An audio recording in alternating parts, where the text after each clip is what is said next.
नमाज को छोड़ने वालों, कभी नमाज मत छोड़ना, वरना कब्र में बहुत दर्दनाक अजाब आएगा।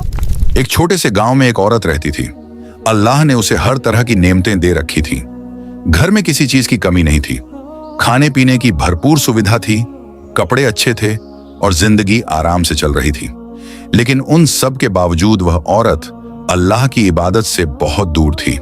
वह न कभी नमाज पढ़ती थी और न रोजा रखती थी।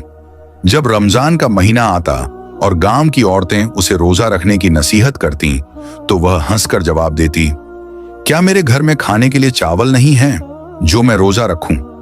अगर कोई उसे नमाज पढ़ने को कहता तो वह कहती, अभी बहुत जिंदगी पड़ी है, अभी तो मैं जवान हूं, बुढ़ापे में पढ़ लूंगी। इसी तरह वह अल्लाह की दी हुई नेमतों पर कभी शुक्र अदा नहीं करती। न किसी गरीब को खाना खिलाया, न किसी यतीम का हाल पूछा और न कभी अपने गुनाहों पर तौबा की। उसकी जिंदगी यूं ही लापरवाही में गुजरती चली गई। एक दिन अचानक वह औरत बीमार पड़ गई। बीमारी दिन ब दिन बढ़ती गई और कुछ ही समय बाद उसी बीमारी की वजह से उसका इंतकाल हो गया। गांव में खबर फैल गई, लोग आए, जनाजे की तैयारी हुई और उसे इज्जत के साथ कब्रिस्तान ले जाकर दफना दिया गया। दफन के बाद सब लोग अपने अपने घर लौट गए और कब्रिस्तान में सन्नाटा छा गया। थोड़ी ही देर बाद कब्र के अंदर अंधेरा फैल गया।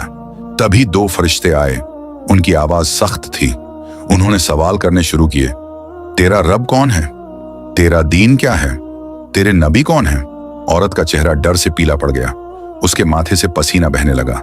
वह कांपने लगी, लेकिन एक भी सवाल का जवाब न दे सकी। उसकी जुबान जैसे बंद हो गई थी। तभी फरिश्तों ने कहा, तूने अपनी जिंदगी में न कभी नमाज पढ़ी, न रोजा रखा, न अल्लाह का शुक्र अदा किया और न किसी गरीब व यतीम की मदद की, इसलिए अब तेरे लिए अजाब है। यह कहकर फरिश्ते चले गए। इसके बाद कब्र का अजाब शुरू हो गया। कब्र की दीवारें दोनों तरफ से सिकुड़ने लगीं। उसकी छाती पर ऐसा दबाव पड़ा कि सांस लेना मुश्किल हो गया। फिर कब्र के अंदर भयानक आग भड़क उठी। आग की लपटों ने उसके पूरे जिस्म को घेर लिया। उसका बदन जलने लगा। इतने में एक बेहद डरावना और मोटा सांप आया और उसके शरीर से कसकर लिपट गया। दर्द से तड़पते हुए वह औरत पछताने लगी, लेकिन अब पछतावे का कोई फायदा नहीं था। इसी तरह और वाकयात सुनने के लिए चैनल को सब्सक्राइब करें और कमेंट में अल्लाहू अकबर जरूर लिखें।